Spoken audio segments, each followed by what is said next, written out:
So the first thing I want you all to do is to please smile, even if you're faking it. Number one, it's charity. You're going to get some good deeds, but listen to this research. They did a study where they took depressed patients and they put something in their mouth to fake a smile.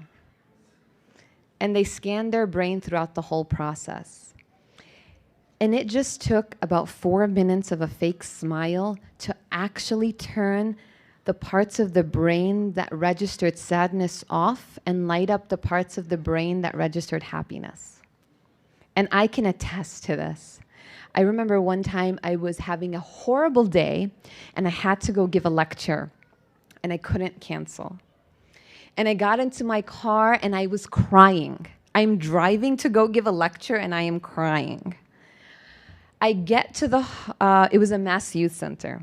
I get to the youth center and I park my car and I take some deep breaths and I'm like, Dunia, you have to do this. It's just gonna be 30 minutes. You'll be in and out. It'll be okay. I motivated myself to open the door, get out of my car, wiped my tears, started walking towards the door, and this little Syrian boy, may Allah bless him, ran to the door to open it for me. And then he smiled in my face. And even though I really didn't want to, how could you not smile back at this cute little kid? So I forced a smile. And then he said, Sister Dunia, when I found out that you were going to be the guest lecturer tonight, I asked my parents to bring me. I'm like, really, why? He's like, because you're always so smiley, and when I look at you, I feel happy.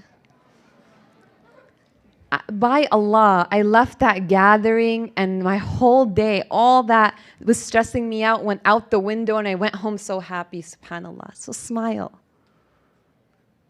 It's a sunnah of the Prophet ﷺ. Revive that sunnah. It hurts me so bad every time I walk into the masjid. And I don't see any smiles.